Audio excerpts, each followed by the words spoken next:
मन जन सो मोहि पावा, निर्मल मन जन सो मोहि पावा।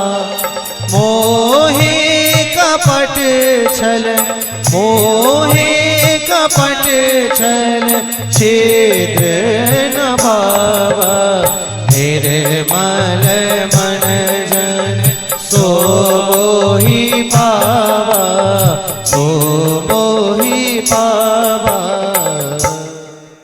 भगवान जो कहते हैं निर्मल बाबा, अब मोहि कपट छल छिद्र न बाबा। तो छल तो ठीक है, छिद्र क्या है? बोले ये छिद्र है। छिद्र का तात्पर्य जैसे आप में कोई अवगुण है, आपका भोजन ठीक नहीं है, आपने जीवन में कभी मांस का भक्षण कर लिया है, पर कोई पूछे तो कह दे कि हम तो जीवन भर फलाहारी हैं, तो आपने उस छिद्र को ढक लिया। आपने कोई अपराध किया है लेकिन उस अपराध को आपने ढक लिया, ये छिद्र है। तो हमारे जीवन में ऐसे बड़े छिद्र हैं महाराज। जब भगवान के सम्मुख जाएं तो उन छिद्रों को ढकना नहीं चाहिए।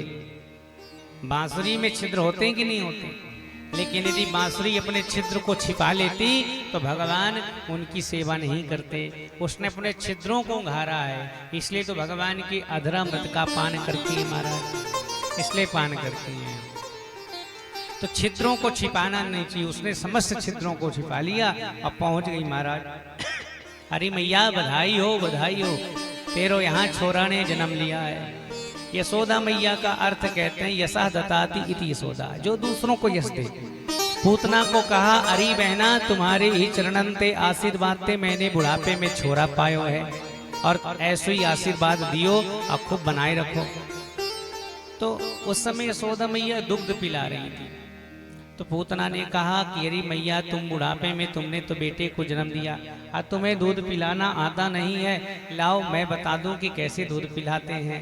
तो ले लिया, भगवान को झटक लिया और झटक के दूध पिलाने लगी। तो यशोदा कहीं और निकल गई, और जैसे दूध पिलाने लगी तो तस्मिन् स्तनम दुर्जर वीर मूलबणम घोरांगमादाय शिशुर ददावथ, कि गाढ़ं कराभ्याम भगवान प्रपीडया, प्राणै समम्रो से समन्वितो पिबा। भगवान उनके स्तनों को पीने लगे तो कस के पकड़ लिया। जो नवजात शिशु है उसकी पकड़ बड़ी कठोर होती है, और जब पकड़ता है तो बड़ा कष्ट होता है, भले 10 साल 10 दिन का हो, 12 दिन का हो, 15 दिन का। भगवान ने उसको कस के पकड़ लिया, एक स्तन को पकड़ लिया, दूसरे स्तन को मुख से पी रहे थे महाराज। इसी पर संत जनों ने कहा ये भगवान का न्याय है। भगवान को पाने के 2 मार्ग हैं, एक मार्जार न्याय है और एक मरकट न्याय है। मरकट न्याय मतलब बंदर जब पेड़ के एक डाल से दूसरे डाल कूदता है तो उसका छौना उसे कस के पकड़ता है। अब बंधन ढीला हुआ, बच्चा गिर गया तो माँ उसको और गुस्सा होती है, कस के क्यों नहीं पकड़ा था, मेरी गलती नहीं है। तो हम एक तरफ यह न्याय से भगवान को पकड़ना चाहते हैं जैसे बंदर का बच्चा अपनी माँ को पकड़ता है, और जब बंधन छूट जाता है, भगवान मिलते नहीं हैं, तो भगवान कहते हैं हमारा क्या दोष है, तुमने ही हमें नहीं पकड़ा। पर दूसरा मार्ग है बिल्ली वाला, मार्जार न्याय। बिल्ली अपने बच्चे को लेकर जब एक घर से दूसरे घर जाती है तो अपने मुख में दबाती है, पर ऐसे मुख में दबाती है कि दांत की थोड़ी भी खरोंच नहीं लगती है, और दूसरे घर ले जाती है। फिर उस बच्चे को गिरने का भय नहीं रहता, क्यों? क्योंकि माँ ने पकड़ के रखा है तो बिल्कुल डर नहीं रहती है। माँ ने पकड़ा है तो गंतव्य स्थान तक पहुंचाकर ही मानेगी। तो एक यह न्याय है, मार्जार न्याय है। इसलिए एक भक्त हुए हैं कि प्रभु हम आपको नहीं पकड़ सकते, लेकिन आप ही हमें पकड़ लीजिए। तो भगवान ने आज पूतना को पकड़ लिया, दुग्ध के साथ साथ प्राणों को पीने लगे। तो पूतना चिल्लाने लगी कि सा मुंच मुंचालमति प्रभासनी निष्पिड्यमाना खिल जीव मरमणि। इसके पूर्व पूतना जिन घर में जाती थी और दुग्ध पिलाकर बच्चों को जब मारने लगती तो उनके माता पिता कहते अरे पूतना मुंच मुंच मुंच मुंच, छोड़ दो हमारे बच्चों को। तो ये मुंच मुंच उसने याद कर लिया अब आज जब भगवान ने पकड़ लिया तो वही मंत्र पूतना पढ़ने लगी, मुंच मुंच, मुझे छोड़ दो, मुझे छोड़ दो, मुझे छोड़ दो। तो भगवान भी 7 दिन के ठहरे और कह दिया कि हमें पकड़ना आता है, छोड़ना नहीं आता, और जिसको हम पकड़ लें बिना भव सागर पार किए उसे छोड़ते नहीं हैं। ये भगवान की भक्त वत्सलता है। दुग्ध के साथ साथ प्राणों को पिया। पूतना भागी महाराज कि विवेत्र नेत्रो चरणौ भुजौ मुहु प्रस्विन्न गात्रा क्षिपति रुरोदा। नेत्र निकलाए और अपने पैरों को जमीन पर पटकने लगी। भागी महाराज जैसे भागी तो एक बगीचे में धड़ गिर पड़ी और वहीं उनके प्राण चले गए।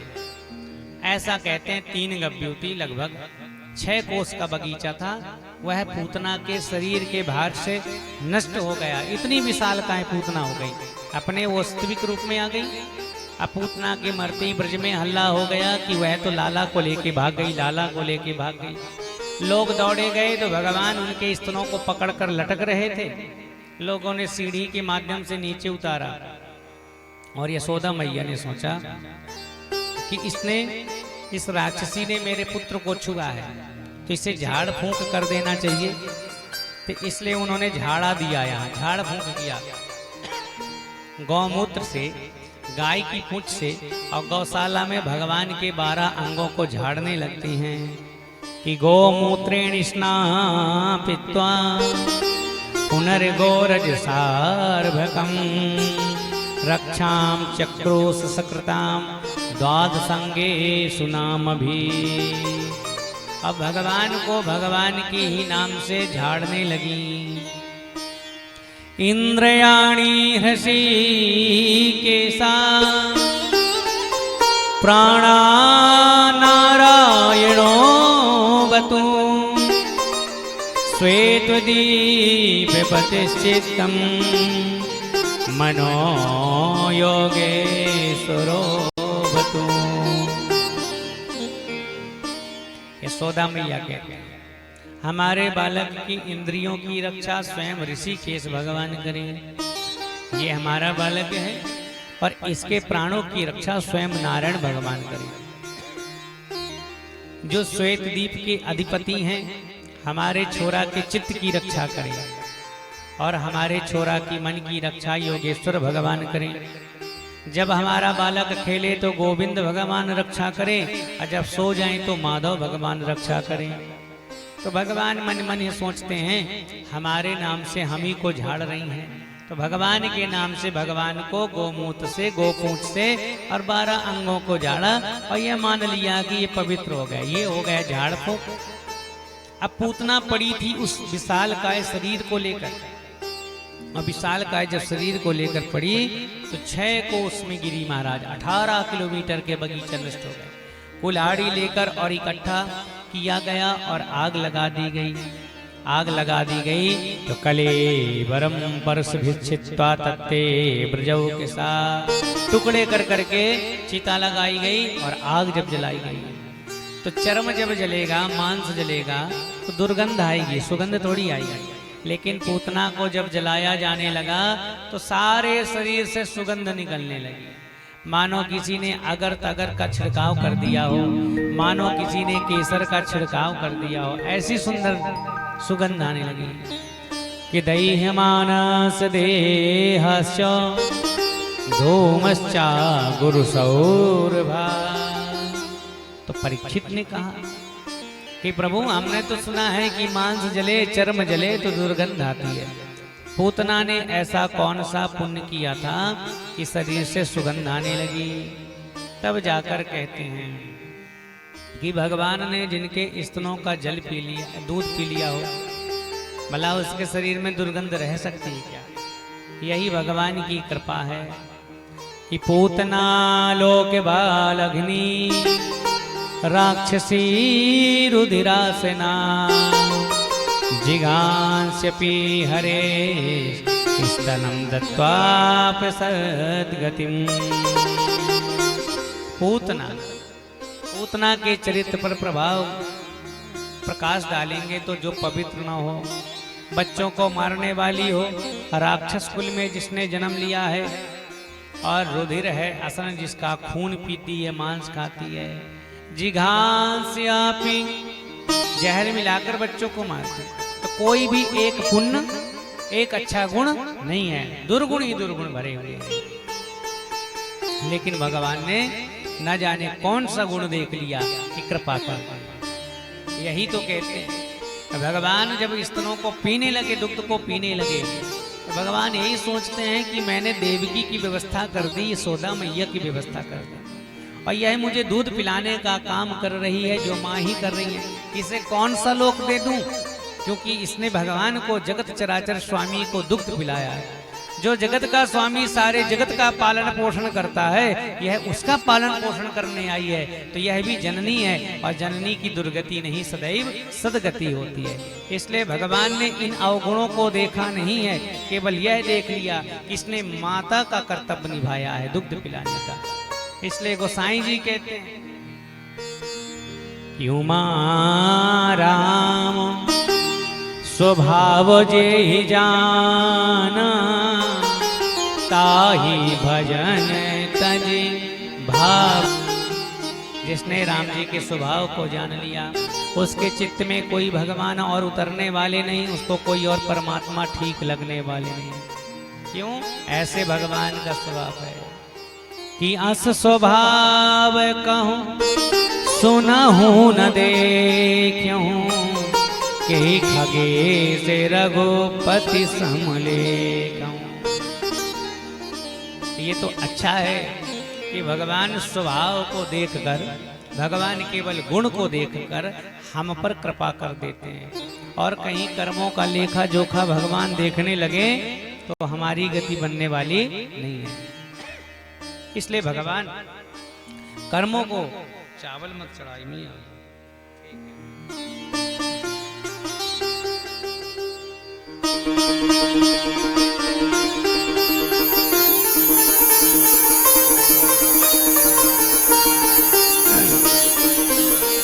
भरत जी यही कहते हैं, जो करनी समझे प्रभु मोरी, करनी समझे प्रभु मोरी, नहीं विस्तार कल्प सत कोरी।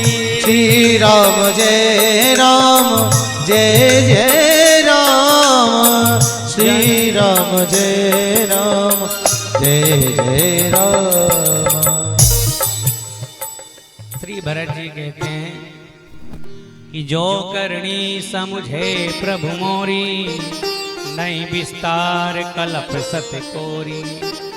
यदि भगवान हमारे कर्मों को देखकर हिसाब किताब करने लग जाएं तो करोड़ों कल्प चले जाएंगे, पर न्याय होने वाला नहीं है, इतने बिगड़े हुए कर्म हैं। तो जन अवगुण प्रभु मान न काऊ। भगवान गुण अवगुण नहीं देखते हैं। क्यों? कि दीन बंधुवती मृदुल स्वभाव। भगवान का स्वभाव ही इतना सुंदर है महाराज, भगवान का स्वभाव ही इतना सुंदर है। इसलिए तो संत कहते हैं, न जाने कौन से गुण पर दया निधि रीझ जाते हैं, न जाने कौन से गुण पर दया निधि रीझ जाते हैं। तो भगवान का यह सुंदर स्वभाव है महाराज। अब यहाँ पूतना का कल्याण हुआ। ये पूतना ने इतनी सुंदर सदगति कैसे पाई? तो संत जन निर्णय करते हैं, ये पूर्व जन्म में राजा बलि की कन्या थी, नाम था रत्नमाला। कल हमने कथा सुनी बामन भगवान की। अब बामन भगवान जब 3 पग पृथ्वी मांगने गए तो उनकी पत्नी विंध्यावली भी थी और उनकी पुत्री रत्नमाला राजा बलि की। अब बामन भगवान कल गए, तम बटुम बामन दृष्टा मोद माना महर्षया। तो उनको जब देखा तो बड़ी प्रसन्न हो गई और भगवान ने 2 पग में सब कुछ माप लिया, तीसरे पग में कुछ बचा नहीं। तो पदम तृतीयम कुरुशीर्ष्ण में निजम। राजा बलि ने जब यह कहा तो भगवान प्रसन्न हो गए और कहा वरदान मांगो। उनकी पत्नी से कहा तुम हमसे कुछ मांग लो। विंध्यावली ने कहा हमें आप मांगने के लिए कहते हैं, कुछ देर के पहले आप खुद मंगैया बन के आई थी, मांगने वाले बन के आए थे। तो हारिल छाड़ दई धरती, कोह में धर्यो पग फेर की नाही। एक हारिल नाम का पक्षी होता है जो आकाश में उड़ता है, वो धरती में पैर नहीं रखता। अच्छा, पैर रखेगा तो एक तिनके को दबा के पैर में फिर नीचे उतरेगा, प्रत्यक्ष धरती का स्पर्श नहीं करता। भूख लगेगी, प्यास लगेगी, ये हारिड़ नाम का पक्षी है। तो जब विंध्यावली से वामन भगवान कहते मांग लो, तो उन्होंने कहा देखो कि हारिड़ छाड़ दई धरती, अकुह में धर्यो पग फेर की नाही। रैन की चैन तजी चकई, पिय सो निस मिलती सो नाही। ऐसे कहा प्रभु दानी भये। वामन भगवान कहते हैं हमसे दान मांग लो, कुछ मांग लो। तो उन्होंने कहा अभी मांगने आए थे, अब मांगने वाला ही हमें देने के लिए कह रहा है। तो ऐसे प्रभु कभु दानी भये, मम कंत के आगे पसारी है बाही। लौट के गंगा पश्चिम को बहे, ऐसे मांगन से हम मांगत नहीं। गंगा लौट के पश्चिम से बहने लग जाए, यह ठीक नहीं है। अरे आप खुद मांगने आए थे, पदान त्रीणी दत्रेंडो, और अब हमें कह रहे हैं तो ऐसे मांगने वाले से हम मांगती नहीं है। तो उन्हीं में रत्नमाला थी, रत्नमाला से कहा मांगो। तो उन्होंने कहा मेरी तो यही इच्छा थी कि आप मेरे बेटे होते तो मैं बढ़िया स्तनों में पान कराती, दुग्ध पान कराती। लेकिन जिस प्रकार से मेरे पिता के साथ बर्ताव किया है, दुग्ध तो पिलाती पर जहर मिलाकर पिलाती ताकि राम नाम सत्य हो जाता। तो भगवान ने कहा ठीक है, दोनों इच्छा पूरी होंगी और द्वापर में प्रतीक्षा करो। तो द्वापर में यही रत्नमाला पूतना बनकर आई है और भगवान ने कल्याण किया है। अब भगवान की सुंदर कथा है। लगभग 6 महीने हो गए, पूतना वापस नहीं गई, राम नाम सत्य हो गया। तो कंस भी परेशान हो गए। उनको लगा कि कोई संदेश आया नहीं, तो दूसरे दैत्य को भेज दिया सक्टासुर के रूप में। जब हमारे यहाँ एक बड़ा अच्छा नियम है, जब हम जात कर्म संस्कार मनाते हैं, 12वें दिन नामकरण संस्कार करते हैं, तो लोग उपहार लेके जाते हैं कि बेटा हुआ कि बिटिया हुआ। तो उपहार सभी लोग लेके जाते हैं, परंतु सबके उपहारों में दृष्टि नहीं रहती। दृष्टि तो केवल इस बात में रहती है कि मामा जी के यहाँ से क्या आया है, जिसको आप हम सब पथ कहते हैं। तो मानो कंस के यहाँ से भी पथ जा रहा है। कंस ने कहा कि हम मामा ठहरे और हमारे यहाँ से भी तो कुछ ना कुछ जाना चाहिए। तो मानो पथ के रूप में पूतना को भेज दिया। भगवान को पूतना पसंद नहीं आई, तोड़ मरोड़ कर रख दिया। तो सक्टासुर भेज दिया। और यहाँ वर्णन है कि एक समय की बात है, भगवान की अवस्था 6 महीने की हो गई और करवट भगवान ने लिया। जैसे करवट लिया तो मैया ने बुलाया और समस्त गोपियों को कि बढ़िया नृत्य करो, नाचो गाओ और बढ़िया गीत गा दो। क्यों? क्योंकि आज लाला ने करवट बदला है 6 महीने के बाद। जन्मक्ष योगे समवेति योसिता। सबने कहा ठीक है, आई हैं और बढ़िया गीत गाने लगी। अब भगवान का वो जो पालका था, पालना था, उस पालने में कन्हैया बैठे थे, तो उनको बाहर रख दिया छकड़े के नीचे। धूप थी तो छकड़े के नीचे रख दिया। अब बढ़िया भगवान के गीत गाने लगे। भगवान ने भी सोचा कि जिसके लिए गीत गा रही हैं उसी को बाहर कर दिया गया और हमारे गीत गाने वाली अंदर हो गई। हमारी भी दशा यही है, जब कर्म का बोझ जीवन में पड़ता है तो भगवान को हम दूर कर देते हैं और छकड़े के नीचे रख दिया। छकड़ा मतलब गृहस्थी की गाड़ी। काम का जब बोझ पड़ता है तो भगवान को हम गृहस्थी की गाड़ी के नीचे रख देते हैं और भगवान को भूल जाते हैं। और भगवान रोने लगे कि नैवा श्रोणोद वैरुदितम सुतस्य सा रुदस्तनार्थी चरणा बुदा छिपा। रो रो कि मानो बुला रहे मैया को। अरे हमारे लिए गीत गाए रहे हैं, हमारे लिए उत्सव मनाया जा रहा है और हमको ही घर के बाहर फेंक दिया गया। पर गाने में सब ऐसे मशगूल थी, किसी को सुनाई नहीं दिया। और उसी समय कंस का भेजा हुआ दैत्य सक्टासुर आ गया, छकड़े में बैठ गया। सक्टासुर को भगवान ने, वैसे इसका नाम उत्कच है, सकट कहते हैं छकड़े को, छकड़े में बैठ गए इसलिए उसका नाम सक्टासुर हो गया। नाम इसका उत्कच था महाराज। हिरण्याक्ष का पुत्र था और लोमस ऋषि ने श्राप दिया कि देह रहित हो जाओ। कंस की सेना में भर्ती हुआ, छकड़े के ऊपर बैठा। भगवान ने एक लात मारी, छकड़ा अनंत आकाश में गया, नीचे धरती पे भड़ाक से गिरा। सारा छकड़ा नष्ट, सारी गाड़ी नष्ट और सक्टासुर का भी वध हो गया। मैया इत्यादि ने सुना और भागी आई। जैसे भाग कर देखा तो छकड़ा बिखरा पड़ा है, मटकी टूटी पड़ी है। अरे ना आंधी ना तूफान ना हवा ना वावंडर, इतना भारी भरकम छकड़ा कैसे नष्ट हो गया? तब एक बालक ने कहा मैया मैंने देखो है, तू कहे तो मैं बता दूं। कहा लाला ये कैसो भयो?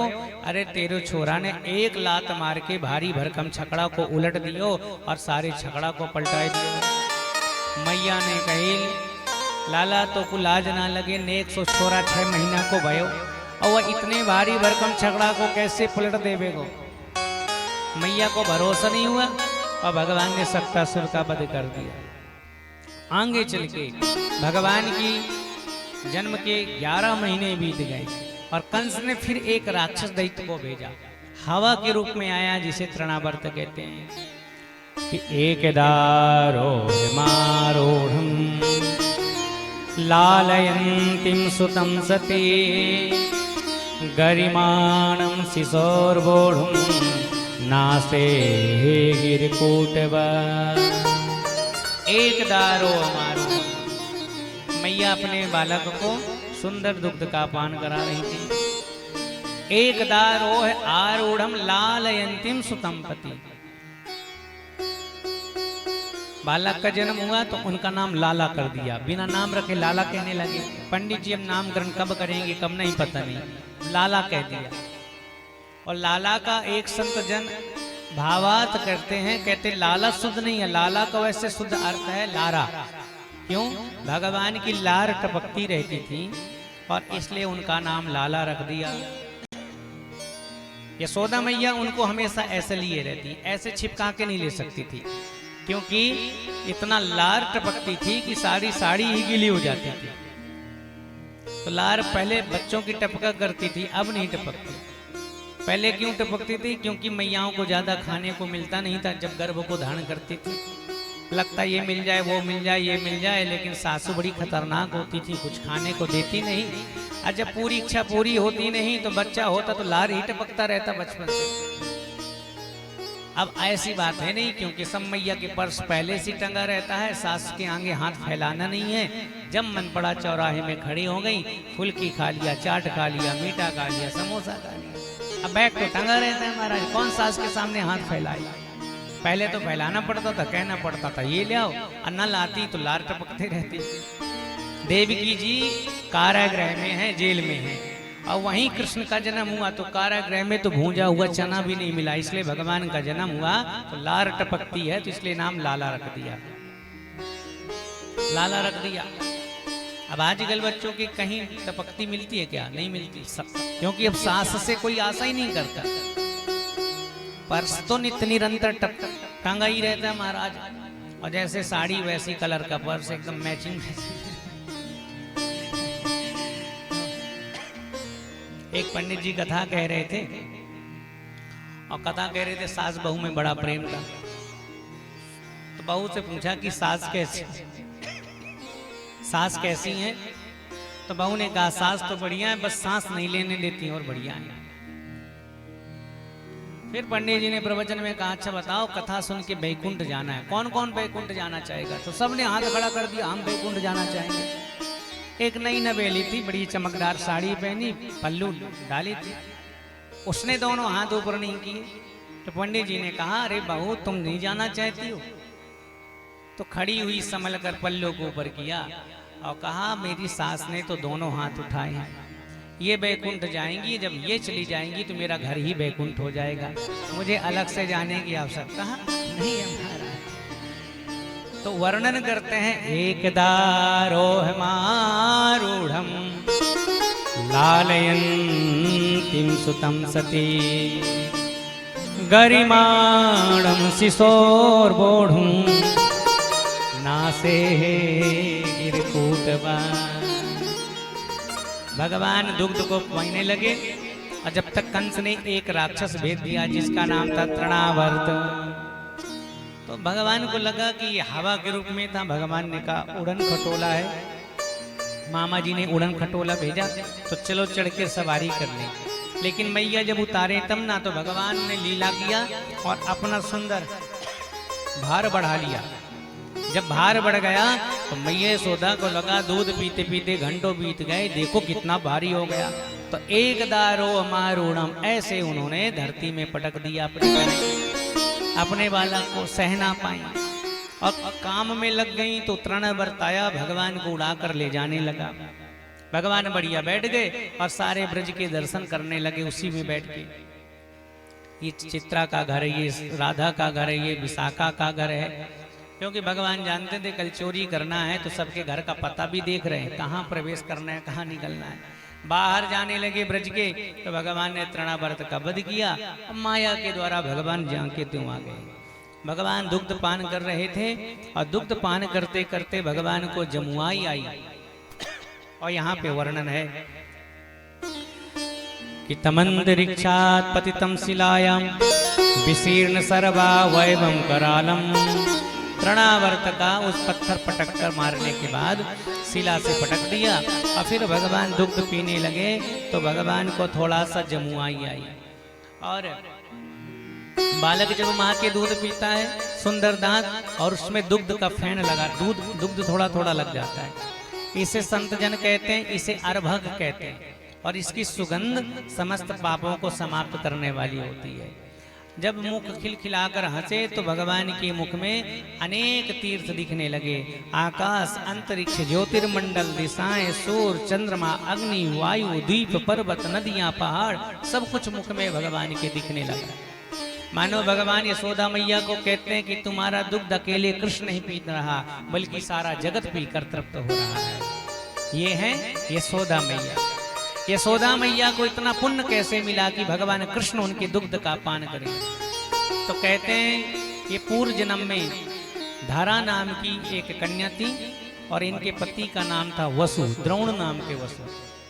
ये दोनों जंगल में विचरण करते रहते थे और ये धारा नाम की स्त्री ने एक संकल्प लिया था नित्य का कि मेरे घर से कोई अतिथि, कोई साधु भूखा नहीं जाएगा। तो जीवन में कोई ना कोई एक संकल्प होना चाहिए, कोई एक ऐसा नियम जिससे कोई कंप्रोमाइज नहीं होना चाहिए, कोई समझौता नहीं। अतिथि मेहमान कभी खाली हाथ नहीं जाते। एक दिन कुछ साधु आए, बढ़िया भोजन प्रसादी बनाया, तृप्त हो गए और आराम करने लगी। जब तक कुछ और संत आ गए, संतों को देखा तो कहा भोजन की बड़ी आशा है लेकिन घर में अन्न का एक दाना नहीं। तो धरा नाम की वह कन्या स्त्री, धरा नाम की देवी वहीं गांव के सेठ के पास गई। सेठ से कहा हमें धन दे दो, अतिथि साधु भूखे जाएंगे, यह ठीक नहीं होगा, इसलिए कुछ धन हमें दे दीजिए। क्या करेंगे इस धन का? बोले इस धन को लेकर कुछ सामग्री खरीदेंगे, साधुओं को बढ़िया भंडारा पवाएंगे।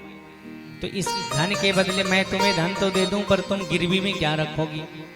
तो बोले हमारे पास तो कुछ नहीं, लकड़ी इकट्ठा करके, समुदाय इकट्ठा करके बेचते हैं, फिर एक दिन चुका देंगे। बोले नहीं नहीं। धारा नाम की वह देवी बड़ी सुंदर थी और उनके वक्षस्थल को देखकर उस सेठ ने कहा मुझे तुम्हें इस धन के बदले तुम्हारे वक्षस्थल चाहिए। तो धारा नाम की देवी समझ नहीं पाई कहना क्या चाहते हैं। उन्होंने कहा यदि मेरे वक्षस्थल के बदले धन दे रहे हो तो ठीक है, तुम धन दे दो, मैं तुम्हें वक्षस्थल का सुख दे दूंगी। अब वो नहीं जानती कि कहना क्या चाहते थे। धन लिया और चाकू मंगाया नगर सेठ से और तुरंत अपने स्तनों को काट के उस सेठ को सौंप दिया, ये रख लो। अरे देवी तुमने यह क्या किया? तुम ही तो कहते थे वक्षस्थल मुझे चाहिए, ये मैंने अपने स्तनों को काट के दे दिया, रखो और ये पैसा मुझे दो। धन को लाई और बढ़िया सामग्री खरीद के साधु संतों को तृप्त किया। जब भोजन परोसने लगी तो समस्त साड़ी उनकी लहूलुहान हो गई। साधुओं ने पूछा कि रक्त कैसे है? बोले पहले भोजन पालो फिर बताएंगे। भोजन पा लिया। साधुओं ने कहा कि तुम्हारी साड़ी गीली है, लहू से रक्त रंजित है। तब उन्होंने कहा कि प्रसादी के लिए मेरे वक्षस्थल का मूल उस सेठ ने लगाया, तो मैंने अपने वक्षस्थल को काट के दे दिया, लेकिन आपको तृप्त किया। उसी समय वह साधु संत कोई और नहीं, साक्षात भगवान थे।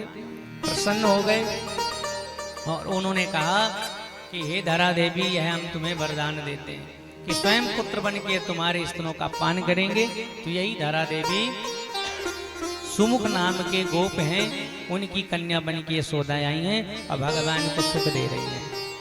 और भगवान ने आज अपने मुख में सारे ब्रह्मांड के दर्शन कराए हैं। कृष्ण भगवान ने, राम जी ने केवल एक बार दर्शन कराए अपने मुख में, लेकिन भगवान कृष्ण ने 2 बार कराए हैं। तो राम जी जो करते जाते हैं, भगवान श्री कृष्ण उसके ठीक उल्टा करते जाते हैं। राम जी का 11 दिन के बाद नामकरण संस्कार हो गया। अतई के कई दशा हम तो नाम कर्मं तथा करो, ज्येष्ठम रामम महात्मानं भरतम कैकेयी सुतम। 12वें दिन नामकरण होना चाहिए। वाल्मीकि भगवान तो कहते हैं वाल्मीकि रामायण में कि राम जी का 11वें दिन के बाद नामकरण हो गया, लेकिन भगवान कृष्ण 11 दिन नहीं 11 महीने के हो गए, परंतु आज भी नामकरण नहीं हुआ। क्यों? क्योंकि कृष्ण भगवान राम जी से उल्टा है। जैसे राम जी का जन्म हुआ सूर्यवंश में, तो भगवान कृष्ण का जन्म हुआ चंद्रवंश में, उल्टा है एकदम। राम जी दिन के ठीक 12 बजे आए, तो भगवान श्री कृष्ण रात के ठीक 12 बजे, यहाँ भी उल्टा है। राम जी 4 भाई हैं, तो भगवान कृष्ण 8 भाई हैं। राम जी चारों में से सबसे बड़े हैं, तो भगवान कृष्ण 8 में सबसे छोटे हैं, यहाँ भी उल्टा हो गया। राम जी के एक ही माता पिता हैं, कौशल्या और श्री चक्रवर्ती सम्राट दशरथ। अब भगवान कृष्ण के एक नहीं 2 माता पिता हैं, वसुदेव देवकी और नंद बाबा यशोदा जी भी हैं, तो यहाँ भी उल्टा हो गया। राम जी प्रातः काल उठ के और माता पिता के चरणों में प्रणाम करते हैं। प्रातः काल उठ के रघुनाथा, मात पिता गुरुना वही माता। लेकिन भगवान कृष्ण ने ऐसा नहीं किया, जन्म लिया, सीधे देवकी जी को कहा मुझे एक टोकरी में रख के अपने सर में रख के और सीधे मुझे गोकुल भेजाओ, तो सीधे सर पे सवार हो गए।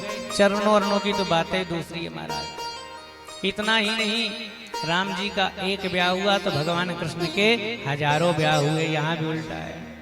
अभी गाड़ी यहीं नहीं रुकी, राम जी का नामकरण 11 दिन में, तो भगवान कृष्ण का 11 महीने में हो रहा है।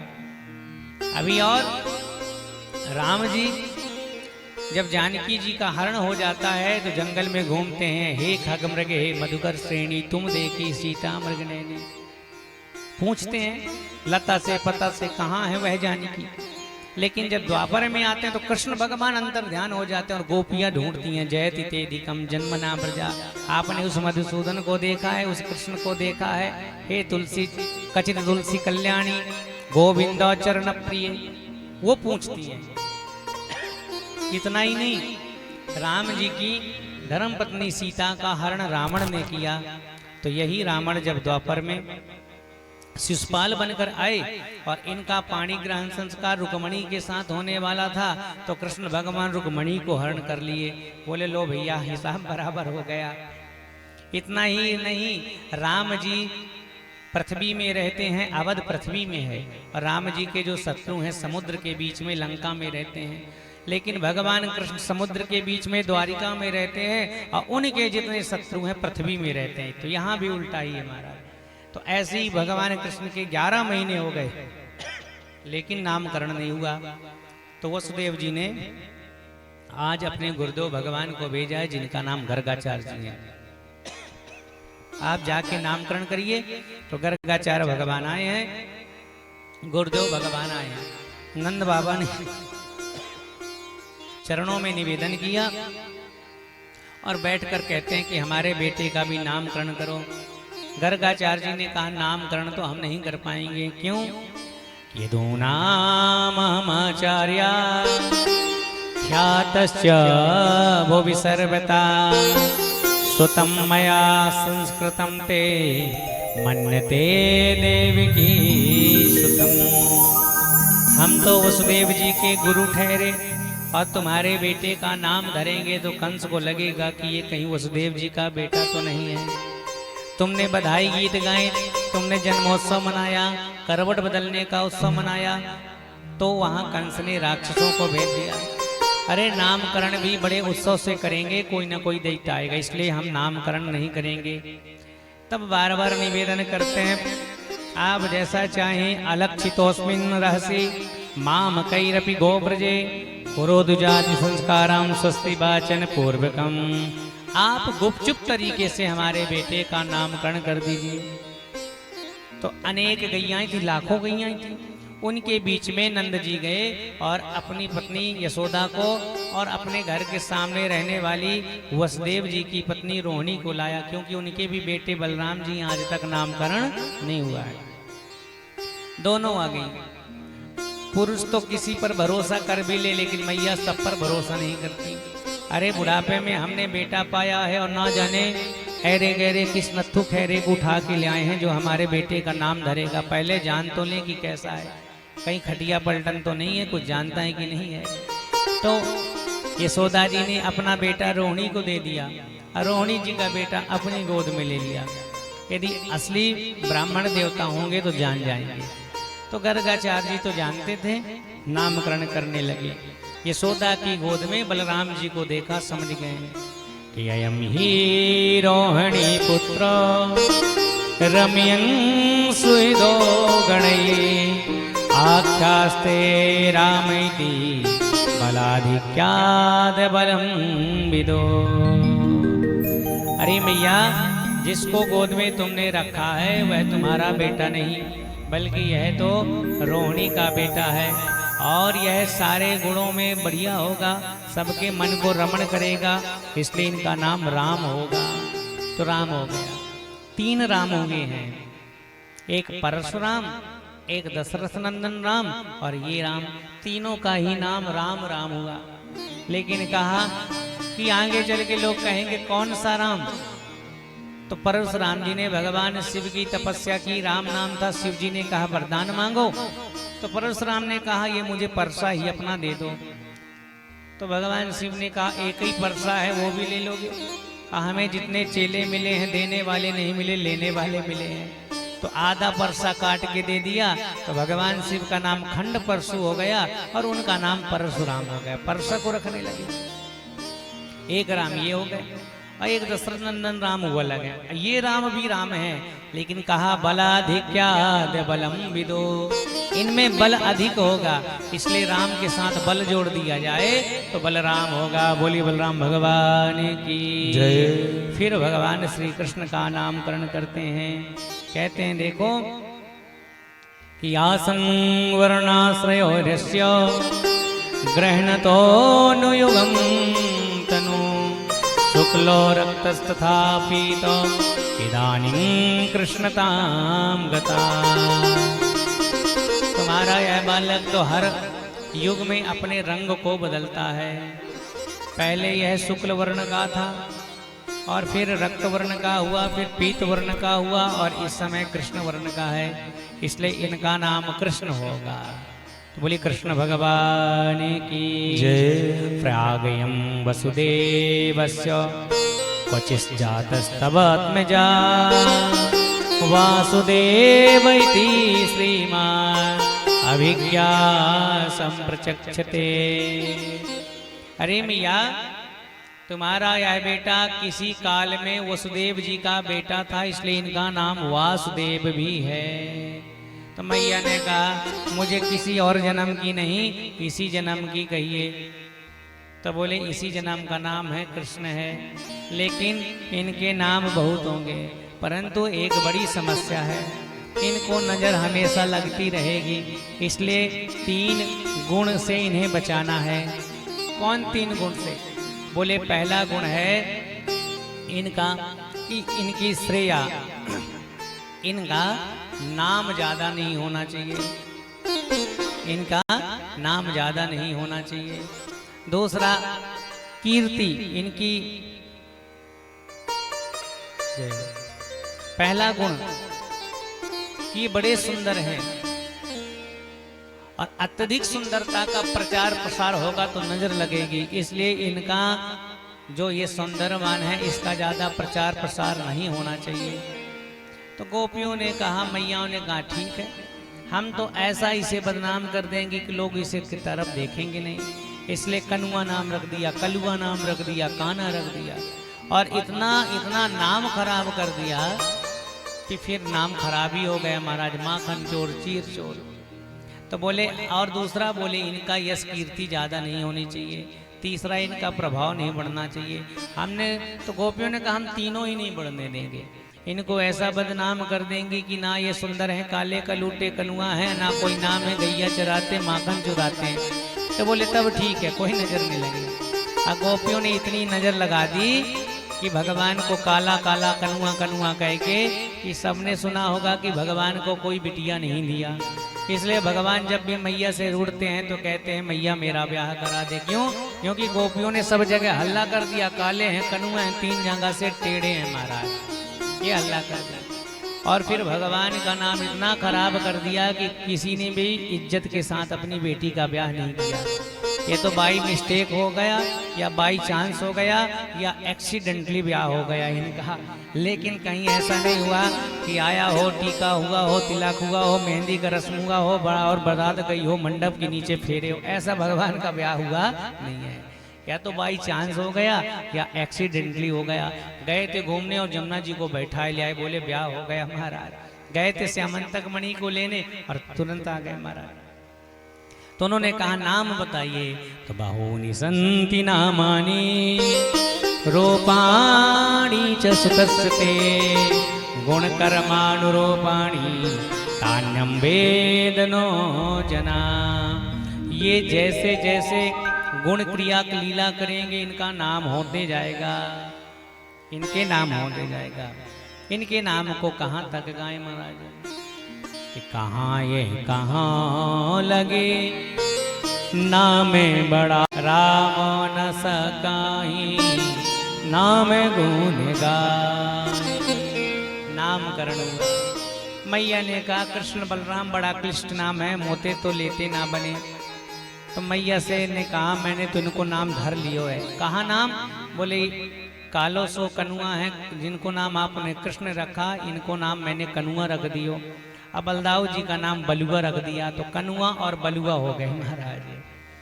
शास्त्र कहते हैं आत्मनाम गुरु नाम नामाति कृपणस्य च श्रेयस्कार्यो न गृह्णीमो ज्येष्ठा पत्र कलत्रयो।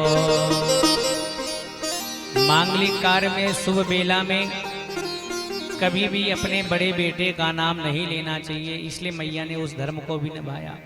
आत्म नाम अपना नाम नहीं लेना चाहिए, गुरु नाम गुरु का नाम वाणी से नहीं लेना चाहिए, और नाम आती कृपण सचा अधिक कंजूस व्यक्ति का नाम भी नहीं लेना चाहिए।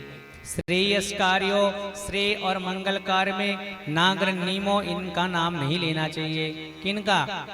अपना नाम, गुरु का नाम और कंजूस व्यक्ति का नाम, और चौथा पति पत्नी का नाम और अपने बड़े बेटे का नाम, इनका नाम नहीं लेना चाहिए। इसलिए पहले बेटे को बड़े बेटे को दादू कहते थे, भैया कहते, लाला कहते, पर नाम नहीं लेते थे। अब पति देव भी जब अपनी पत्नी को बुलाते थे तो फलाने की अम्मा कहते थे, अब वो भी फलाने के बाबू कहते थे, तो नाम नहीं लेते महाराज। ज्येष्ठा पत्र कलत्र हो। अब आज का समय अलग है कि ये तो सब चलता है महाराज, नाम ही से शुरुआत होती है, फिर धीरे धीरे धीरे आनंद ही आनंद है महाराज। तो भगवान का नामकरण हो गया। अब आइए भगवान की सुंदर अवस्था 1 साल के ऊपर हुई और मैया ने आज सुंदर पीली सी झगोलिया पहनाई और भगवान के कमर में करदन और पाँव में पायल। अब भगवान आज पहली बार नृत्य कर रहे हैं। तावांग्रियुग्मनुकृष्ट शरीर पंतो घोष प्रघोष रुचिरम ब्रज कर दमे। तो जितनी बार श्रृंगार करते हैं भगवान सोचते हैं ब्रज के बाहर निकले, घर के बाहर। तो घर के बाहर निकलने लगे, ड्योढ़ी थी, ड्योढ़ी को पार करने लगे। तो कालेन ब्रजताल पेन गोकुले राम केशवौ जानोभ्याम सह पाणिभ्याम रिंगमाणो विजन्नतो। घुटने के बल पर पकने लगे, हाथों के बल पे बकैया बकैया। सोचे कि आज घर से बाहर देखें तो पहले ड्योढ़ी बहुत होती थी, ड्योढ़ी में गए, अब पेट भगवान का फंसा तो उसी में लटकने लगे। सोचा अब उस तरफ की धरती मिल जाए, तो वो धरती नहीं मिल रही, तो सोचे पीछे उतर जाए। पीछे उतरने लगे तो वहां भी धरती नहीं, अब ना आगे उतर सके ना पीछे उतर सके, तो उसी डेढ़ी में भगवान लटकते रह गए। तो वसुदेव श्री सुखदेव भगवान कहते हैं, परीक्षित देखो, जिन्होंने 2 पग में सारे ब्रह्मांड को नाप लिया, 2 बित्ते की यह चौकट लांगी नहीं जाती है। तो भगवान लटकुआ हो गए, बोले यही लटकुआ भगवान है जो लटक रहे हैं डेरी में। तो 2 पग में ब्रह्मांड को माप लें, लेकिन इस ड्योढ़ी को नहीं पार कर पा रहे हैं। क्यों? क्योंकि यशोदा को वह वात्सल्य रस का देना चाहते हैं, उन्हें पुत्र का सुंदर सुख देना चाहते हैं। फिर श्रृंगार किया, फिर कीचड़ में गए, अब फिर कीचड़ में जाके अब सन गए, गोबर लगा लिया, धूल लगा लिया। मैया को बार बार क्रोध आया। जब बेटा को तैयार करती हैं माताएं, तो जब जाए तो धूल में ही खेलते हैं। तो मैया से रहा नहीं गया। तम सुख रोसी गत जन्मनि पूत नारे इत्युक्त सस्मित मुखो बतु नौ मुरारे। हे लाला, तो पूर्व जन्म में कोई सूकर जो था, जो बार बार धूर में लौट रहा है, धूर में लौट रहा है। तो भगवान खिलखिला के हंसे कि आज तक तो कोई जान नहीं पाया कि हम पूर्व में क्या थे, लेकिन या मैया ने जान लिया, हम सूकर ही तो थे जिन्होंने पृथ्वी का उद्धार करने के लिए सूकर का रूप बनाया है। तो भगवान बार बार धूर में लेट जाते हैं। और कालिदास जी से किसी ने पूछा कि संसार में माता पिता का सबसे बड़ा सुख का दिन कब होता है, उसे सबसे ज्यादा सुकृत पुण्य बेटे के द्वारा कब मिलता है? तो बोले तभी जब उसका बेटा धूल में धूसरित हो जाए और सारे अंग में धूल इत्यादि लग जाए। अब माता पिता गोद में बैठा के झाड़ते हुए जब प्रेम से पुचकारते हैं, तो उसका उस दिन सबसे बड़ा सौभाग्य का दिन होता है। तो ऐसे मैया बार बार प्रेम करती हैं कि धूसर धूरी भरे हरियाए, भूपति बिहासी गोद बैठाए। धूसर धूरी भरे हरियाए, भूपति बिहासी गोद बैठाए। तो इस प्रकार से भगवान की लीलाएं बढ़ने लगी। आइए एक नाच हरि नाचे नंद लाल, नाचे नंद लाल, नचावे हरि की मैया, नाचे नंद लाल, नचावे हरि की मैया, नाचे नंद लाल, नचावे हरि की मैया, नचावे यशोदा मैया, नचावे हरि की मैया, नचावे यशोदा मैया, नाचे नंद लाल, नचावे हरि की मैया, नाचे नंद लाल।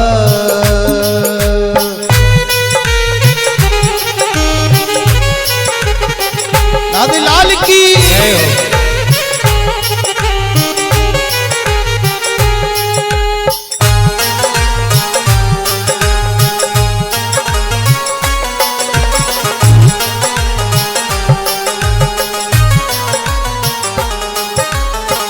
मथुरा में हरि जन्म लयो है, मथुरा में हरि जन्म लयो है, गोकुल में पग, गोकुल में पग धरोरी कन्हैया, नाचे नंद लाल, नचावे हरि की मैया, नाचे नंद लाल।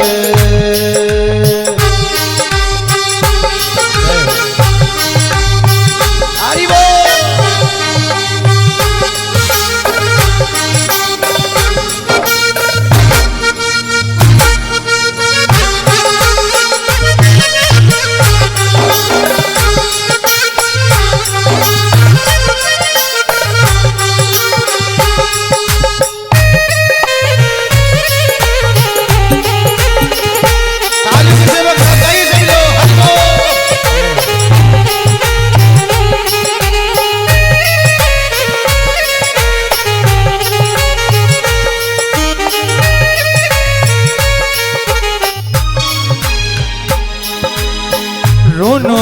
झुनुक पग नूपुर बाजे, झुनुक झुनुक पग नूपुर बाजे, नूपुर बाजे लाला नूपुर बाजे, नूपुर बाजे लाला नूपुर बाजे। झुनुक झुनुक पग नूपुर बाजे, झुनुक झुनुक पग नूपुर बाजे, ठुमुक ठुमुक पग, ठुमुक ठुमुक पग धरोरी कन्हैया, नाचे नंदलाल नचावे हर की मैया, नाचे नंदलाल।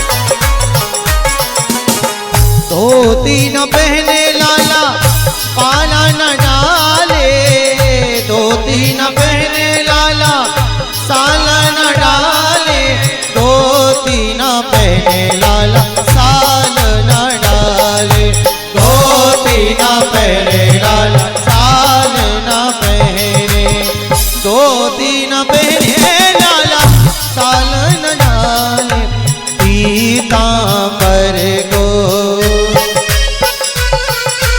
पीतांबर को पहनोरे पहनैया, पीतांबर को पहनोरे पहनैया, नाचे नंदलाल नचावे हर की मैया, नाचे नंदलाल।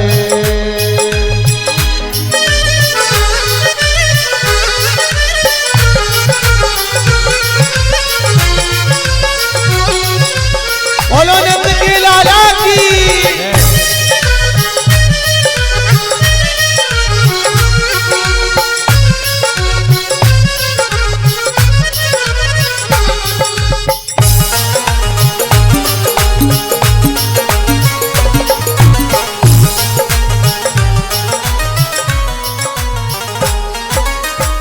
दूध न पीवे लाला दहिया न खावे, दूध न पीवे लाला दहिया न खावे, दूध न